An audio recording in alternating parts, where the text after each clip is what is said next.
Բարև ձեզ Factor TV հյուրը միտք վերլուծական հետազոտական կենտրոնի ղեկավար քաղաքագետ Լիլիթ Դալաքյանն է, ողջույն։ Ողջույն։ Երկու օր է ադրբեջանական մեղադրանքներ չկան Հայաստանի Հանրապետության զինված ուժերի հասցեին իբր կրակել են, իհարկե նրանք ապացույցներ այդպես էլ չներկայացրին այդ մեղադրանքների,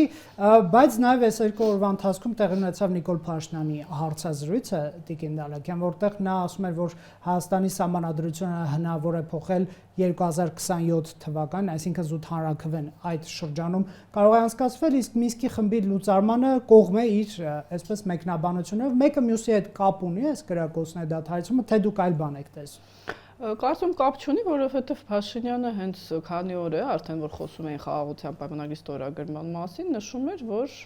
որոշ կետեր, որոնք ուրեմն խնդիր են առաջացրել Ադրբեջանի համար, մենք ընդունել ենք, սահմանադրության հետ կապված միշտ էլ նշվել է, որ Հայաստանում ընտրություններից հետո խորհրդարանական պետք է սահմանադրական փոփոխություններ տեղի ունենան, չեմ կարծում, որ սա ինչ-որ զսպող գործոն է Ադրբեջանի, որովհետև իմ տեսանկյունից Ադրբեջանը չի ուզում գնալ խաղաղության, չի ուզում ստորագրել պայմանագիրը եւ նոր պահանջներ է ներկայացնելու հանձինս ռազմական կոնտրիբուցիայի, գիտեք, արևմտյան Ադրբեջանի համայնքի հետ խոսելու, սա կարծում եմ, գիտեք, ինչի հետևանք է, որ ինչպես դուք նշեցիք, չկարողացան ապացույցներ ներկայացնել եւ ամբողջ աշխարհը ողջունեց այս գործընթացը։ Հիմա իրանք դիստրուկտիվ դիրքերից են արդեն հանդես գալիս։ Շատ լավ, իսկ Նիկոլ Փաշինյանի այդ հայտարարությունները դրանք ինչպես կարող են ազդել գործընթացի վրա, որովհետեւ Ադրբեջանը երբ որ ասում է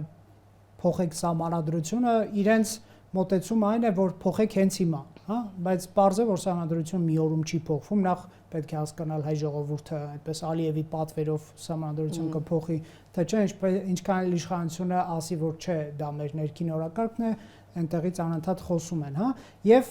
իհարկե Մինսկի խմբի լուծարման թեմա, դա այս ամեն ինչը ինչպես կանդրադառնա։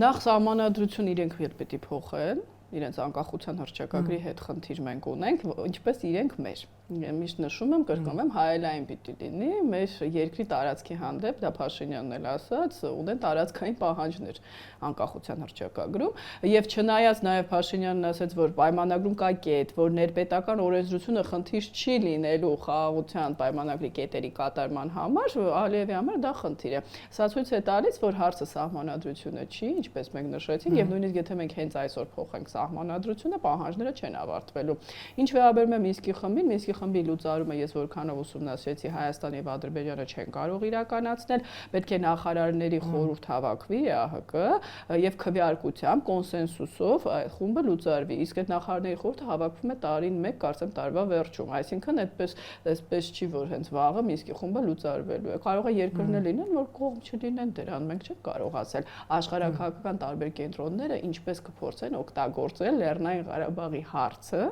Հայաստանի եւ Ադրբեջանի նկատմամբ շատ հետաքրքիր զարգացում կարող է տեղի ունենալ։ Իհարկե, չբացառենք նաեւ, որ Ադրբեջանը առաջիկայում կարող է այս կրակոցների մեղադրանքների գործառույթին վերադառնալ, բայց դրանք ինչի մասին են, հատկապես այդ ողջույններից հետո, հա, այդ կրակոցների մեղադրանքներից։ Դա նրա մասին է, որ պետք է ցույց տան, որ հայկական կողմը գնում է էսկալացիայի։ Իհարկե դա ծիծաղելի է, ինչպես մենք նշեցինք, որևէ փաստ չկա, բայց տարօրինակ է Ռուսաստանի արձագանքը, գիտեք, ինչ է նշանակում երկու կողմերին կոչ են կանում չգնալ էսկալացիայի։ Նախ այդտեղ չկա էսկալացիա, կրակոց չի եղել, եվրոդիտորդներն էլ ասեցին։ Երկրորդը, հաստատ Ռուսաստանը ունի հետախուզական տվյալներ, որով կարող է իմանալ կրակոց կա կամ էսկալացիա, թե ոչ։ Մենք գիտենք, որ մենք հաստատ չենք կրակել, այսինքն ըստ էության Մարիա Զախարովան կրկնում է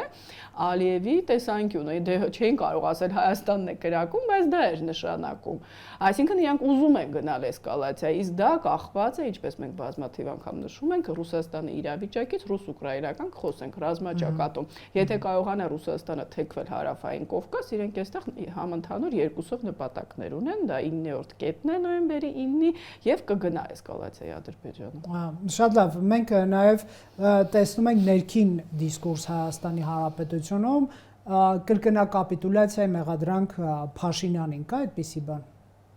Ճիշտն ասած, այսպես է իմ տեսակետը, եթե Նիկոլ Փաշինյանը ելնում էր այն տեսանկյունից, որ Ադրբեջանը չի ստորագրելու եւ ասում էր ես համաձայն եմ, մենք տեսանք Արգորս նախարարի տեղակալը փոխնախարարը ասաց, որ եվրոդիտորդների հարցը ավարտված չի, նույնիսկ եթե խաղաղության պայմանագիրը ստորագրվի, քննարկվելու է լիազորությունների շրջանակը։ Սա հույս է ներշնչում, որ Հայաստանը ոչ թե ուղղակի համաձայնվել է հանել եվրոդիտորդներին, այլ փոխում է նրանց անվանումը, այսպես ասենք, մի փոքր սահմանից հետ է քաշում, եւ սա ինքը դիվանագիտական քայլ էր ցույց տալու, որ Ադրբեջանը նույնիսկ այս քայլերին համաձայնվելուց հետո չի գնում խաղաղության։ Ես այսպես եմ մտածում, հակառակ դեպքում, եթե Փաշինյանը հույս ուներ, որ կստորագրեն, հետո կհանեն եվրոդիտորդներին, այո, դա կլիներ կապիտուլյացիա, բայց դեռ դրա փաստը ես չեմ տեսել։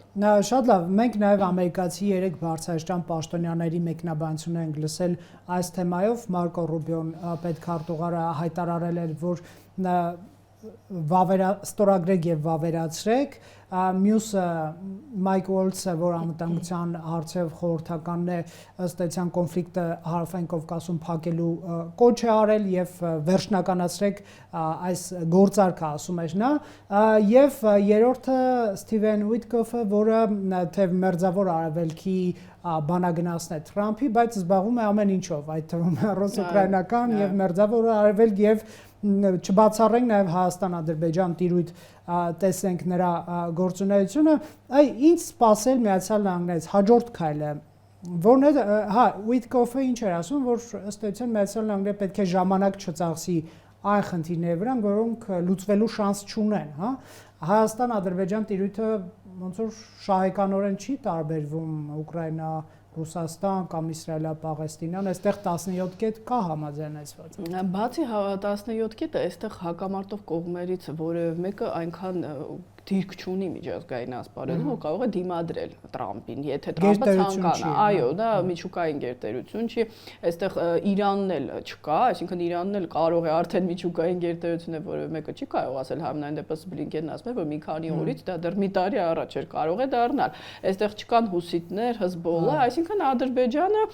միայնակ է այս բանին, մանավանդ, որ իր 3 հովանավորները տարբեր խնդիրներ ունենք։ Մենք խոսել ենք Թուրքիան ներքաղաքական, Սիրիայում ունի խնդիրներ, Իսրայելը Սիրիայում ունի, Համասի հետ ունի, Ռուսաստանը Ուկրաինայում է խրվել, այսինքն այն 3 փայատերերը, որոնք աջակցում էին նրան 2020 թվականին Հայաստանի վրա հարձակման ժամանակ, այսօր նույնիսկ իրենք ունեն տարբեր շահեր, տարբեր տարածաշրջաններում։ Այնպես որ Ադրբեջանի իրավիճակը այդքան էլ բարվոք չի, եւ Տրամփը եթե ուզում է ինչ-որտեղ հաջողության հասնել, իսկ ակնհայտ է, որ 100 օր հետո նա պետք է ներկայացնի ինչի է հասել։ Հիմա մենք դեմոկրատների լռությունը դրանով է պայմանավորված, սա կոչվում է մեղրամիս, սպասում են տեսնեն ինչ է անել։ Հիմա ինքը չի կարող ասել, որ որևէ տեղ չի բերել խաղաղություն, հակառակը, որտեղ որ ասել է խաղաղություն են բերել, ավելի է ուժեղացել ռազմական գործողությունները Ուկրաինայում եւ Իսրայելում։ Այնպես որ այստեղ շանս կա ցույց տալ, որ ինչ-որ մի բանի հասել ենք։ Բայց արդյոք Տրամփը խոսքից կանցնի գործի եւ իրական ճնշումների, միայն իրական ճնշումները Ադրբեջանին կստիպել գնալ խաղաղության։ Ուղղակի բառերը երբեք լուրջ չեն անցալվում, կներեք այսպես Ադրբեջանի կողմից։ Շատ լավ,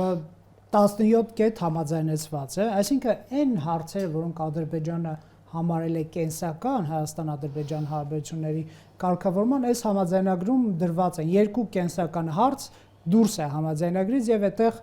կարող են գոհ լինել, դժգոհ լինել, բայց ինչ որ լուծումնային եւ բանակցային process կա, դա սահմանազատման հարցն է, որը երևի թե այսպես ասենք հիմնային թղթի մակարդակով լուծումը ստացել է, իհարկե process-ները գնալու են եւ խնդիրներ կարող են լինել, անկլավներ եւ այլն, նկատի ունեմ կանոնադրություն կա,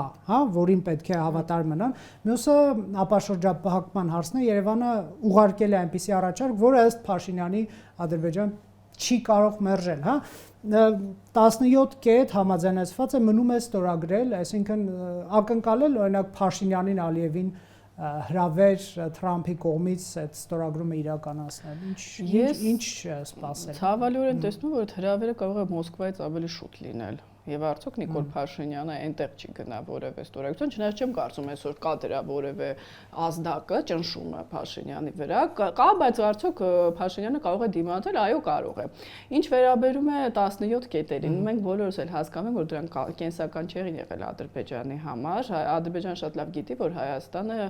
փակել է այս իշխանությունների Լեռնային Ղարաբաղի հարցը եւ որ մեր սահմանադրությունը որևէ տարածքային պահանջ չունի իրենց հանդեպ, սա հորինված կենսական կետեր են։ Հիմա դիվանագիտական մակարդակում Ալիևը կարող է ասել նոր կենսական կետեր են ավելացել։ Տեսեք, ասում է ռևանշիստները, ասում են մենք հետ ենք գալու, դե իրենք էլ կասեն Ղարաբաղը վերցնելու ենք, հետ ենք վերցնելու։ Իհարկե դա այլ հարց է, այդ թեման փակ է թե ոչ, դա այլ հաղորդում է, բայց այն որ կարող է ասել, տեսնում եք, ուզում են հետ բերել Ղարաբաղը, սա մեկ։ Երկրորդը Ինչով է Ադրբեջանը այս պահին ոչ շահեկան դիրքերում։ Մենք բոլորս գիտենք, որ այդ կետերը հորինված են, բայց Հայաստանի դիվանագիտությունը պիտի արևմուտքին ասի, տեսնում եք, մենք համաձայն ենք անընդհատ նոր պահանջներ։ Ռուսաստանն էլ էր համաձայն հրադադարին, բայց հրադադար չկա։ Խնդիրը համաձայնությունը չի։ Խնդիրը Շոյգուն ասել է, պետք է Ուկրաինայի սահմանադրություն փոխվի, դա խանգարում է խաղաղությանը։ Գիտեք, ես տարօրինակ, իհարկե ոչ տարօրինակ, զուգադիպություններ եմ տեսնում։ Ֆաշիստներ, ռևանշիստ, սահմանադրություն, մի բան չի զուգադիպում։ Չպետք է զինվի Ուկրաինա, չպետք է զինվի։ Մի բան չի զուգադիպում, Ռուսաստանը աշխարհում բոլոր տեղերում ինքնորոշման իրավունքը ճանաչում է, բացի Լեռնային Ղարաբաղից, որը ի դեպ ամենամաքուրն է իրավաբանական տեսանկյունից այս հարցերում, այնտեղ որևէ ստիպողաբար հանրակրվե չի եղել, որին հղում արեց ՈՒԻՏԿՖ-ը, իհարկե սա շատ ցավալի է, սա խոսում են նրա գիտելիքների մասին այդ հանրակրվեի վերաբերյալ, բայց չխոսենք։ Այսինքն Հայաստանը մի քայլ ունի անելու ամբողջ աշխարհին թմբկահարել, ուշադրությունը պահել հարավային Կովկասի վրա եւ ասել, որ պարոն Տրամփ, տեսնում եք, մենք պատրաստ ենք խաղաղության, Ադրբեջանը չի գալիս։ Այո, այն էլ ինչ կետեր, որոնք ներքաղաքական դաշտում լուրջ խնդիրներ են առաջացրել։ Ժողովուրդը դեմ է, բայց ես տեսնում եք իմ ժողովրդին էլ եմ դեմ գնում։ Պիտի գնա, հիմա խաղ է գնում, տեսնում եք, չէ՞, Պուտինը աղոթում է Տրամփի համար մենք ծիծաղում ենք, բայց այնտեղ դա լուրջ է ընկալվում։ Գիտեք ինչի, Ռոբերտ ջան, մենք ասելով հայ ժողովուրդը սովոր ենք այդ սովետական անորակ ռոպագանդային, չէ՞, 70 տարի դա մեզ մոտ ծիծաղ է առաջացնում։ Նրանք դա չեն հավատում, որ դա հորինված պատմություն լիներ, որ Վլադիմիր Պուտինը իկոնա է փրկել, ասենք, հասկանում եք, չէ՞, մենք էլ պիտի մտնենք այդ խաղի մեջ։ Զելենսկին չէր մտել, գնաց Սա կարևոր է։ Միջազգային անկի տեսանկյունից սկսեց պահանջել Տրամփից, հետո ինչ ասեց Կելոգը, ասեց չի անցնելու դա Տրամփի հետ, այստեղ անցնում է, շնորհակալ եմ, մենք ձեզ շատ ենք սիրում։ Պիտի մտնել այդ խաղի մեջ, Տրամփին ասել, այո դուք հզոր նախագահ եք, հիմա եկեք կարգավորեք մեր կոնֆլիկտը։ Եվ այդ ժամանակ սա շատ կարևոր է, նաև Ռուսաստանը ոչ չի ասի մենք դեմ ենք կարգավորմանը, իրենք դեմ են, բայց ամբողջ աշխարհում դա կլինի խայտարակություն։ Այնպես որ մեր խնդիրն է ցույց տալ, որ դիստրուկտիվ կողմը Ալիևն է։ Տեսեք, նաև շատ կարևոր է, թե ընդհանրապես ինչ զարգացումներ կգնան Ուկրաինայի ուղղությամբ, արդյոք Միացյալ Նահանգները այս վարչակազմը կունենա այդ նվաճումը, կանգնեցնել պատերազմը, թե չի ունենա, սա ընդհանրապես նաև միջազգային հարաբերությունների տրամաբանության խաղի կանոնների պարզման գործընթացի կարող է տանել։ Այդ խաղի կանոնները կարող է մեզ համար շատ տհաճ լինեն, ուժային գործոնը, գերիշխումը եւ այլն, հա, բայց գոնե կիմանանք, որ այդպիսին են այդ կանոնները եւ կադապտացվենք, հա, որպես պետություն։ Ինչ եք դուք տեսնում, կա նման, այսպես, պարզաջրման հնարավորություն։ Ես օրինակ այստեղ որ քննադատում են ասում են դուք ինչի եք պաշտպանում Ուկրաինային, Ռուսաստանի դեմ, սա Հայաստանի համար կենսական հարց է, այսինքն մենք ընդունում ենք այդ խաղի կանոնը, որ ուժեղը կարող է թելադրել։ Այս բան եթե ընդունում ենք, որ ուժեղը Ադրբեջանն է, եթե կամ Թուրքիան, ուրեմն իրենք կարող են մեզ թելադրել։ Այսինքն եթե մենք պաշտպանում ենք Ուկրաինայում տարածքային ամբողջականության սկզբունքը, պաշտպանում ենք ինքնիշխանության, անկախության սկզբունքը, սա Հայաստանին ենք մենք պաշտպանում։ Մի կողմ Ուկրաինային մենք ինչպես ենք վերաբերում, սա մեկ։ Երկրորդը, տեսեք, որն է։ Կներեք, որովհետև այս պատերազմը Ուկրաինայի դեմ նաև Ալմատի հռչակագրի տրամաբանության այսպես ասենք ոտնահարման մասին է, այսինքն ԽՍՀՄ նախկին ադմինիստրատիվ սահմանները Ռուսաստան փորձում է փոխել ուժով, հա։ Բացի դա, այստեղ նույնիսկ կազուս էլ չկա Արցախի հետ կապված, ինչու, որովհետև շատ հոդվածներ կան, տարածքային ամբողջականությունը չի հակադրվում ինքնորոշման իրավունքին, այդտեղ ուղղակի կան կետեր, դա Կոսովոյի նախադեպն է, որը լիովին Լեռնային Ղարաբաղին համապատասխան է, թե երբ կարող է աշխատել ինքնորոշման իրավունքը ընդդեմ տարածքային ամբողջականության։ Այսինքն, որ ասում են, լավ է, որ Դոնբասը անկախացել է, Ղարաբաղին դա օգուտ է, դա օգուտ չի Ղարաբաղին, Կոսովոն էր օգուտ, որը դուք չճանաչեցիք եւ կարող եք դեռ ճանաչել։ Սա այլ հարց է։ Ինչ վերաբերում է Տրամփի քաղաքականությանը, ես հենց սկզբից էլ վստահ եմ եղել, որ հրադադար չի լինելու։ Կապ չունի Պուտինը համաձայնվի, չհամաձայնվի, գետնի վրա հրադադար չի լինելու։ Նույնիսկ Պուտինի աղոթքները չեն օգտվել։ Նույնիսկ աղոթքները, նույնիսկ այն, որ նա հրամայեց, որ ԱԹՍ-ները ոչնչացնեն, բայց երեք էլի հարվածել են էներգետիկ համակարգին Ուկրաինայի։ Այսինքն Պուտինը խախտելու է հրադադարը, ինչպես Ալիևը ասի Ուկրաինան է խախտել։ Բացի այդ մեր մեջ ասած Ուկրաինային էլ ձեռնտու չի, որովհետև Ուկրաինան հարվածում է ռուսական նավթավերամշակման գործարաններին, այնտեղ դիստաբիլիզացնելով բենզինի եւ նավթի գները, այս Ուկրաինային էլ դա ձեռնտու չի։ Ուղղակի երկուսն էլ չեն ուզում Տրամպին ասեն ոչ, Տրամպն էլ sense իդեա ունի, որ այդտեղ պետք է հրադադար ասի եւ դա հաստատվի, բայց գիտեք իմ համար այստեղ նույնիսկ տարօրինակ կթվա կարեւոր չի ԱՄՆ դիրքորոշումը այս հարցում, որովհետեւ Տրամպը մենք չգիտենք մի օր ինչ կորոշի, մի օր հաջորդ օրը այլ բան, մանավանդ ներքաղաքական վիճակն էլ կարող է լարվել, այնտեղ մի տարի ու կեսից ընտրություններ են կոնգրեսի։ Կարևոր է Չինաստանի, Թուրքիայի դիրքորոշումների փոփոխությունը։ Մենք տեսանք, որ Չինաստանը դիմել է Եվրոպային, որ ինքն էլ մասնակցի խաղաղապահ դա Ռուսաստանի պետք չի։ Հիշում եք, բացասաբար ընդունվեց Բրազիլիայի ու Չինաստանի առաջարկած խաղաղության ծրագիրը, որտեղ այնտեղ կար տարածքային ամբողջականության սկզբունք։ Թուրքիայի ակտիվացումը Սև ծովում ընդդեմ Ռուսաստանի, այսինքն նույնիսկ կարևոր չի Տրամպը ինչ կանի, կարևոր է, որ խաղացողները շատացել են եւ Ռուսաստանը չի կարող միայն Տրամպի հետ պայմանավորվել։ Ենա կլիներ այդ հրադադարը, ամբողջ ակտիվները Եվրոպայում են, սանկցիաները Եվրոպան պիտի հանի։ Չինաստանը ինչպես է վերաբերում Ռուսաստանի Ամերիկայի մերձեցմանը, Իրանը ինչպես է վերաբերում, Թուրքիան, այստեղ այս խաղացողներն են իմ համար այս որոշացության կենտրոնում, ոչ թե Տրամպը մի օր ինչ կորոշի։ Հետարքի է, որ ԱՄՆ-ն այս իր քայլերով իրեն ավելի շատ հեռացնում է միջնորդի դերից, քան թե մոտեցնում է։ Տեսեք, Դոնալդ Թրամփի վարչակազմի մարտավարությունը Ռուսաստան-Ուկրաինա, այսպես ասենք, կարգավորում կոչենք, process-ում Երևանում նաև որոշակի զգուշավորություն է առաջացնում, եթե Միացյալ Նահանգները գա եւ սկսի զբաղվել հայ-ադրբեջանական կարգավորմամբ թեզը սա է, քանի որ այնտեղ թույլ կողմին է ճնշում Ուկրաինային, հետեւաբար այստեղ թույլ կողմը մենք ենք, նույն այսպես մարտավարությունը կարող է մեր դեմ կիրառվել, բայց այստեղ մի քանի տարբերություններ կան, այնտեղ դեռ որևէ կողմ այսպես զիջումներ չի արել, հա, օրինակ Պուտինը ես չգիտեմ ինչ է զիջում, նկատի ունեմ գործնական հողի վրա իրականության հաստատված գրել, ստորագրել, որ ես պատրաստ եմ սա զիջել եւ այլն, դեռ չկա դա, սա քննարկվում է։ Մինչդեռ հայկական կողմը արել է, ինչպես դուք նշեցիք, աներևակայելի զիջումներ հանուն այդ պայմանագրի ստորագրման, այսինքն չեք կարծում, որ այդքան էլ, այսպես ասենք, պետք չի վախենալ Թրամփի այսպես վարչակազմի խառնվելուց Հայաստան-Ադրբեջան տերից։ Այդ քաղաքագետները կամ գործիչները, որոնք ասում են, լիովին չեն տիրապետում իրավիճակին։ Նախ նորից կրկնեմ, Տրամպը Ռուսաստանի ներքաշում է ավելի մեծ խաղի մեջ։ Հայաստանը, Ադրբեջանը պիտի խնդիր չունեն։ Տրամպի նպատակը Չինաստանն է, Իրանը, այսինքն մենք այսպես խաղերի մեջ չենք մտնելու։ Սա մեկն է, շոյում է Պուտինի գլուխը, այո դու լավն ես, իր նպատակների համար։ Եվ նա Fox News-ին ասեց, ես չեմ ուզում, որ Ռուսաստանը եւ Չինաստանը մերձենան։ Դրանից պարզ ոնց բացատրի, որ այս խաղը Ուկրաինայի մասին չի։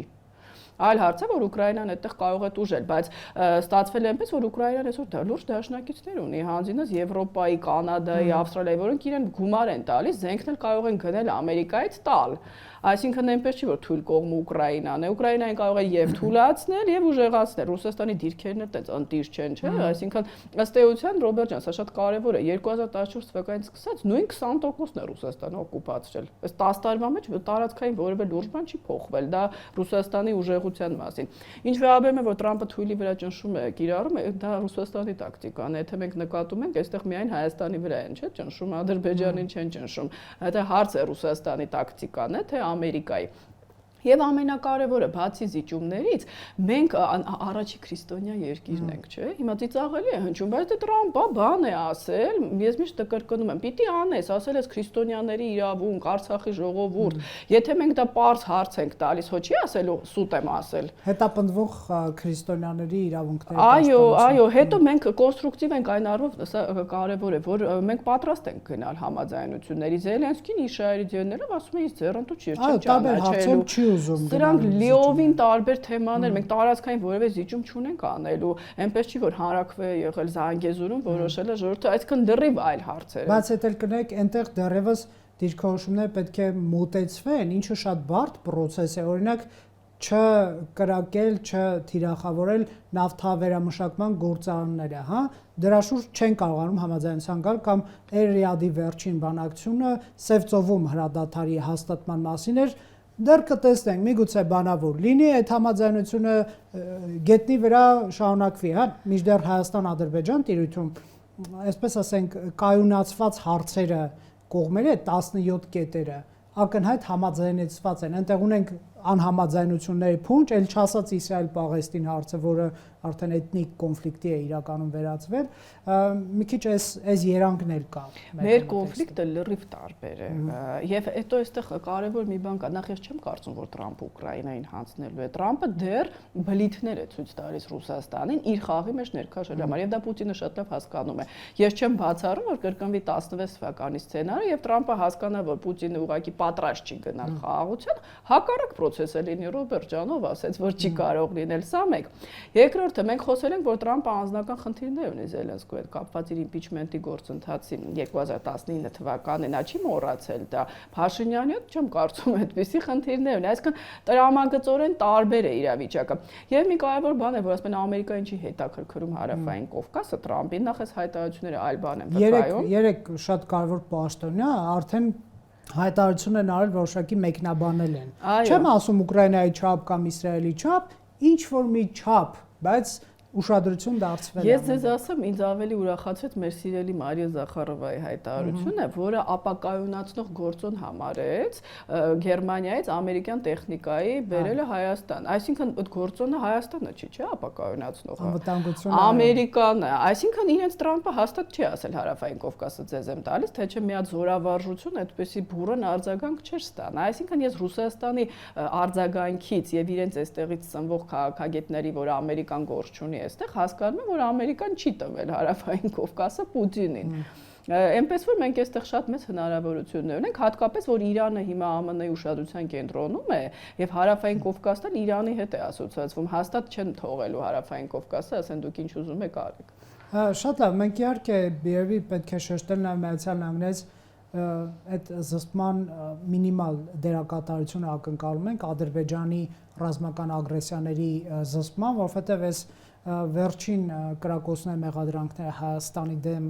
առանց ապացույցների մեղադրանքներ իրականում նմանվում են մարտավարությանը, որ հայերը կրակում են, ես հարկադրված հարձակվեցի, սա մենք բազմիցս տեսել ենք, հա, այսինքն այդ մինիմալ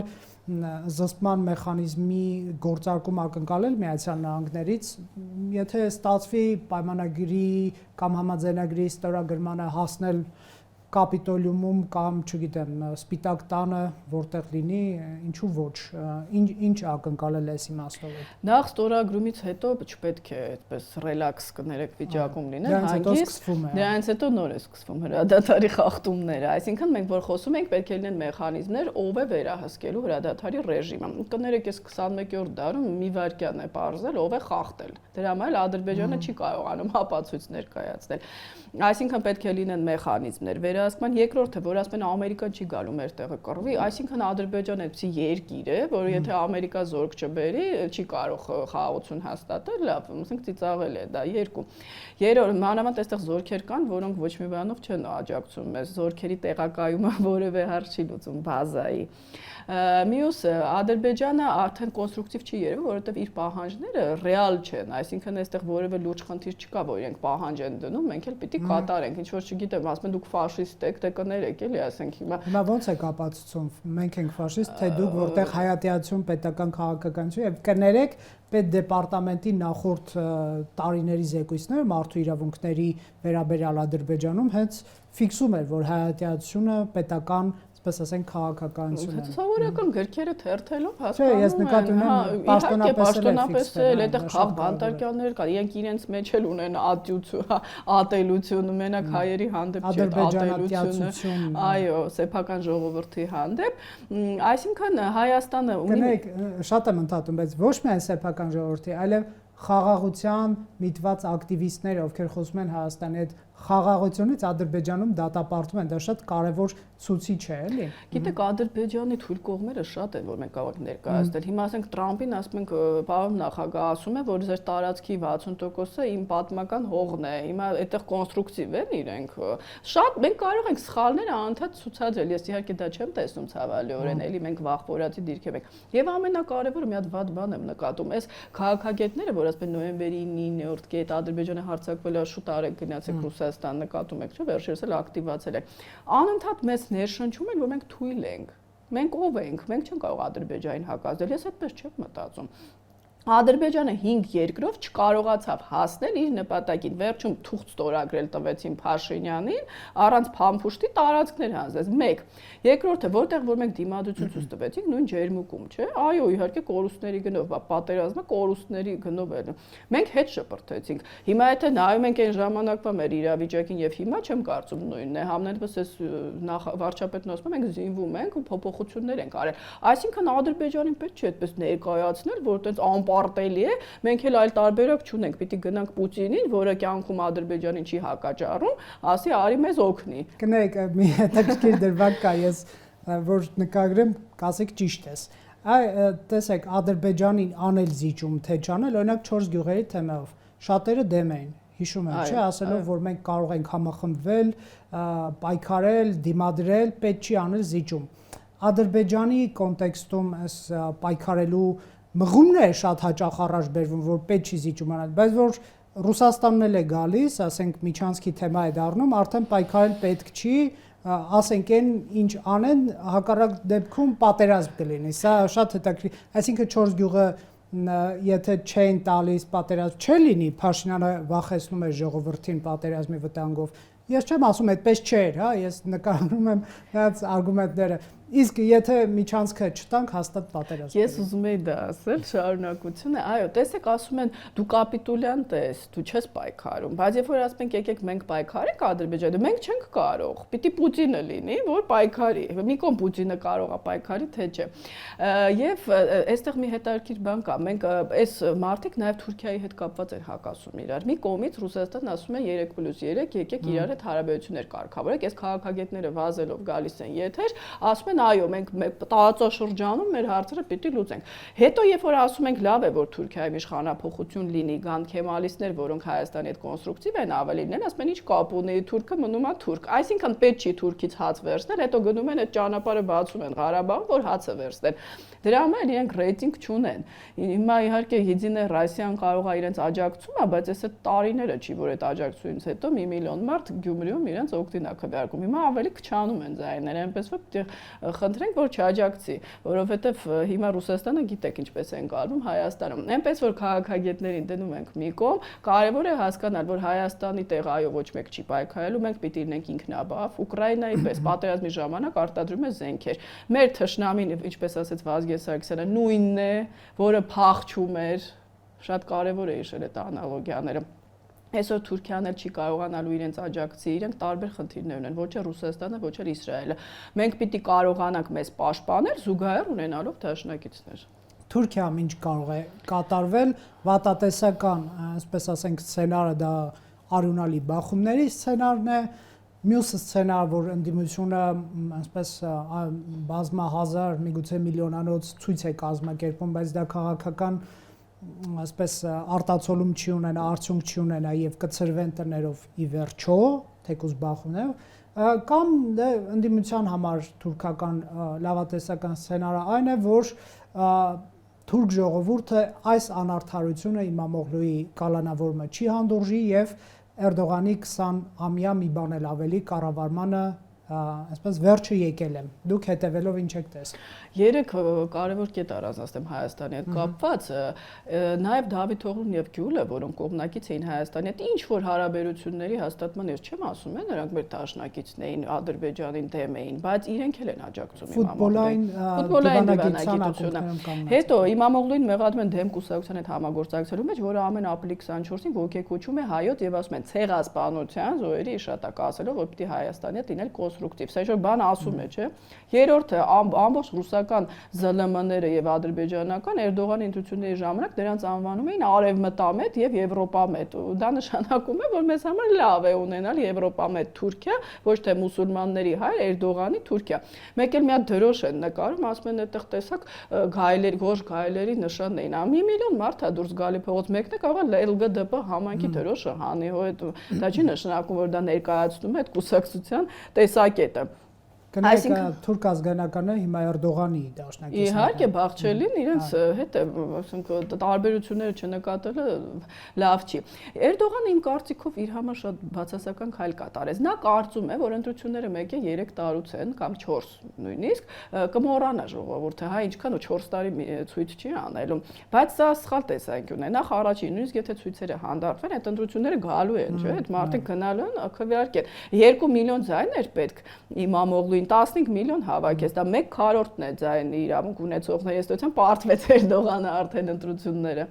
Երկրորդը այդ սցենարն է, որ ժողովուրդը կհոգնի կգնա տուն, նա էլ բանտարկված կլինի, նա հեղինակությունը վերջ, աճում է ամեն օր։ Ժողովուրդը Էրդողանին հեռացնի, թե ոչ ընտրությունները գալու են։ Երկրորդը Էրդողանը ինքը պիտի արտահերթի գնա, որովհետև ըստ ամենության նա իրավունք չունի գնա ընտրությունների։ Կարող է ասեն 27-ին անել, ասեն սա արտահերթ էր, սա 3-րդ ժամկետ չի։ Այո, եւ Թուրքիայում կան այդ շշուկներ, որ կարող է ավելի վաղ լինել։ Այո, Էրդողանը ուղղակի կարծում է Եվրոպային ինքը այս պահին պետք է, իհարկե, այստեղ Եվրոպան էլ է իրեն պետք, եւ այդքան ուշադրություն դե ԱՄՆ-ն էլ զբաղված է, չեն դարձնի, ինչ կանիս։ Այստեղ ամեն ինչ կախված է թուրք ժողովրդից։ Եթե իրենք այո, իրոք շարունակեն եւ 4 տարի պետք չի։ 1 ամիս այնտեղ լիռանել անկում ապրի, տնտեսությունը շատ վատ վիճակում է, չէ՞, մեծ ինֆլյացիա կա։ Եվ այս ամբողջ մեղադրանքները կեղծ են, կոռուպցիա եւ այլն։ Բոլորս հիշում ենք, չէ՞, որ Էրդողանը իր որդու հետ էր հեռախոսով խոսում եւ այդ գաղտնալսումները կային, որտեղ նրան ասում էր ազատվի այդ գումարներից։ Խայտարակություններ, իդեպ ժամանակ Պուտինն ու Էրդողանը լավ ընկերներ չէին, Ռուսաստանը դա գովազդում էր, որ Էրդողանը իգիլի հետ բիզնես է անում, հիշում ենք, չէ՞, այդ ամեն ինչը։ Այնպես որ սցենարները ինչպես է զարգանան, նա Իմամ Օղլուից սարքեց արդեն հերոս։ Ուղղակի կներեք պիտի ֆիզիկապես ոչնչացնի, բայց այս դարում էլ այնպես չի որ դա ինչ որ հարց կլուծի, այդտեղ էլի կուսակցության օզգյուլ օզելը, ասենք, առաջադրվի։ Համենայն դեպս այն որ սրանով մի կարևոր բան ցույց տվեց Էրդողանը, որ այս լիդերները, որ ասում են, «Օ, մենք 100% ռեյտինգ ունենք», իրենց վրա վստահ չեն, մարդուն դիպլոմից են զրկում, որ չկարողանա առաջադրվի, կամ նույն Պուտինը, չէ, Նադեժդինին թղթերը ճղեցին, որ չգնա ընտրությունների։ Սա ցույց է տալիս, որ այս ավտորիտար լիդերները ամեն մի կայծից սարսափում են եւ դա կարող է ավարտվել շատ վատ իրենց համար։ Կհետևենք իրադարձությունները, շնորհակալ եմ։ Շնորհակալություն։ Factor TV-ում հյուրընկալել ենք Լիլիթ Դալաքյանի։